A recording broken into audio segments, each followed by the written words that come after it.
和他爸去参加小小主持人的比赛了。我妈给张家铁报了一个兴趣班，叫小小主持人，已经学了10节课了，现在要有一个汇报表演，每个孩子和家长打配合，一起完成一段贯口演出。张家铁要强，在所有的题里选了一套最难的、最长的。我买了烟袋乌木杆，我是掐着他的两头那么一道黑，二姑娘描眉去演戏，照着他的镜子那么两道黑。回来天天在家练，跟他姐一起练，俩人你别说啊，现在已经练得非常默契，基本很流利了。8到9到10道黑，我买了个烟袋乌木杆，我是掐着他的两头1道黑。妈妈，我跟姐姐练得可好了，我是最棒的。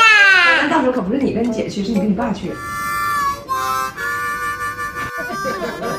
因为他是第2天晚上比赛，我第2天不在北京，只有他爸能陪他去。那咋办？孩子练了那么长时间了，咱也不能就不让他去了，那就练呗。我数1、2、3，咱就开始。1、2、3。这，你是啥呀？我是你爸爸。我买了个烟袋乌木杆，我买了个两袋是心眼儿。你是心眼儿啊？二兄弟描眉来演戏，二娘的描眉两条气。他们也不缺个什么。但是大胖媳妇自己觉得，她说出来的和我教的已经8、9不离10了。她觉得再练2遍，他们就是夺冠热门。我买了个烟袋乌木杆，我买一个两袋。我买了个烟袋乌木杆，我买一个两袋牛肉干。你是不是故意的？你是个故意的。黑2道黑，3、4、5、6几道黑，买一个两袋乌木杆，2道2道黑，二兄弟描眉两条气。到了比赛当天晚上，我以为张家铁这个脸是必丢无疑了，他只能面对这个现实。没想到他赛到临头依然没有放弃，他找他姐求他姐说：“姐，你能想到什么办法能让爸爸不跟我去吗？”他姐也是心疼他，找到了他爸的自行车锁，跟他爸说蹦床上的吊环松了，让他爸帮他们绑一下。于是就上演了一场请君入瓮，瓮中捉鳖的大戏。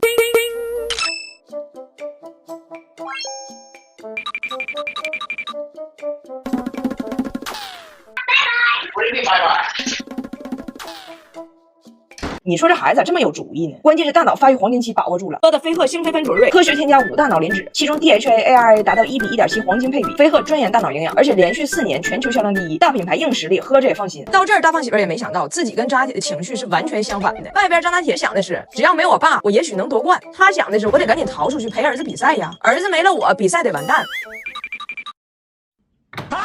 你爸最后到底还是去了？我本来都跑了，我爸给我追上了。哎呀，那演完大伙给你鼓掌了吗？我演了啥呀？一共10道黑，我跟爸爸刚说了2道黑。老师说拿铁和爸爸可以下去休息了，谢谢。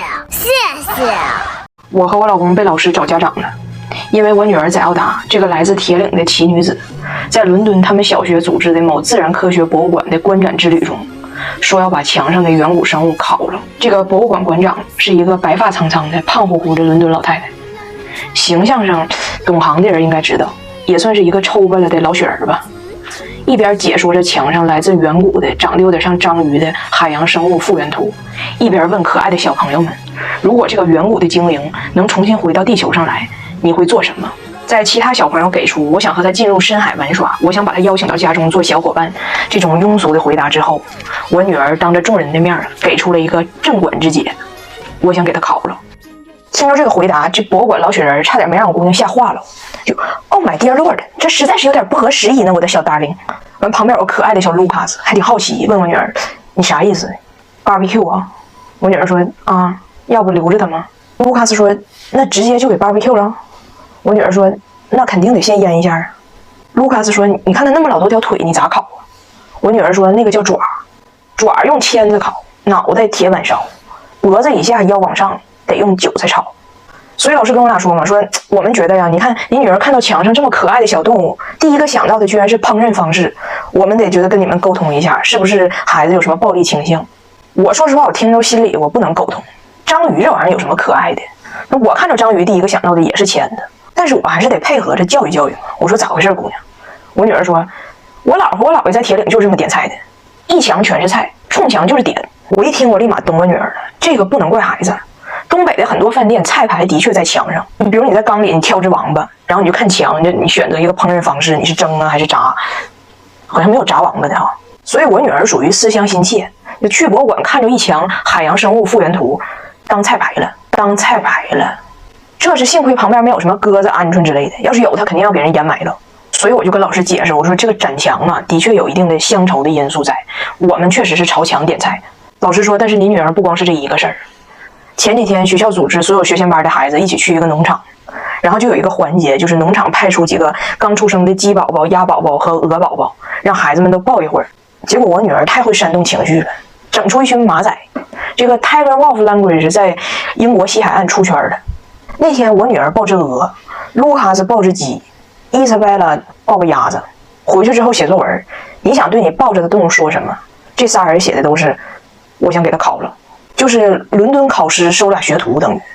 然后当时我们正在视频呢嘛，我说这个就肯定不对了啊，我得纠正你一下。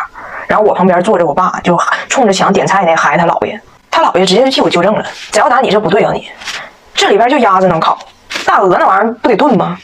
最近呢，翟耀达去这个舞蹈学校有个活动，就是啊，每一个女孩选一个男伴来跟你一起参加这个期末的舞蹈演出，舞种是芭蕾。大胖媳妇认为那肯定是他了，但是翟耀达想了一想说，我想带我的小弟弟。大胖媳妇本来以为这是人生第一次和女儿同台共舞，属于高质量陪伴，没想到女儿选择了弟弟，就心里有点失落。去看了一眼他这个舞蹈班，发现别的孩子爸爸都挺年轻的，就挺帅的，嘴上没说啥，心里那正经多心了。是不是女儿嫌弃我，对自己下手了？最近减肥减掉了18斤，天天健身吃沙拉练舞，甚至还给自己约了个植发手术。然后这个彩排练舞的时候呢，大胖媳妇和拿铁都去了。然而胜算在握的拿铁却频频出问题。首先拿铁对这个四小天鹅华尔兹舞曲无感，站那儿不动。我说老师，我是妈，我了解他，你给他放一下逆战。拿铁在这个出道之前路子比较野，属于混迹铁岭广场舞上的广场舞王，跳疯好几个老太太那种。然后逆战一响，拿铁嗨了，噔噔。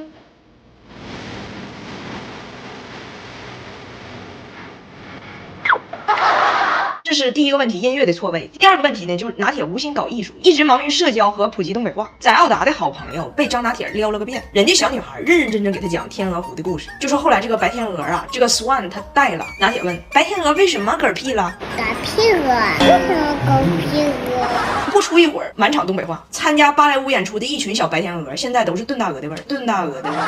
翟耀达看着平时跟他叭叭叭说英语的孩子们，一个一个的倒下了，那个表情就是家人们谁懂啊？拿铁老出情况了，但翟耀达还是觉得有点想带弟弟跳。大胖媳妇不死心，还是坚定的跟儿子公平竞争、公开角逐。结果张拿铁彩排的时候上来裤子就掉了，倒是大胖媳妇一顿神舞，那3尺8的水蛇腰有一点风韵在身上。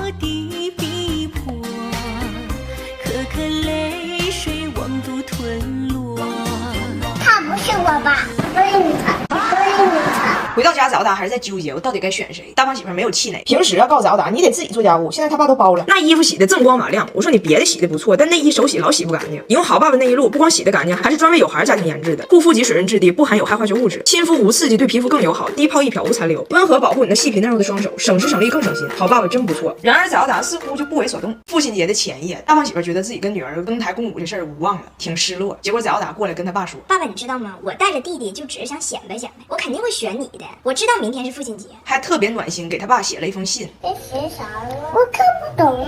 翟耀达搂着他爸说，爸爸，我听说你最近在减肥，还想长头发。You haven't had much hair since I was born, but it's okay. You're my favorite dad. Oh, thank you.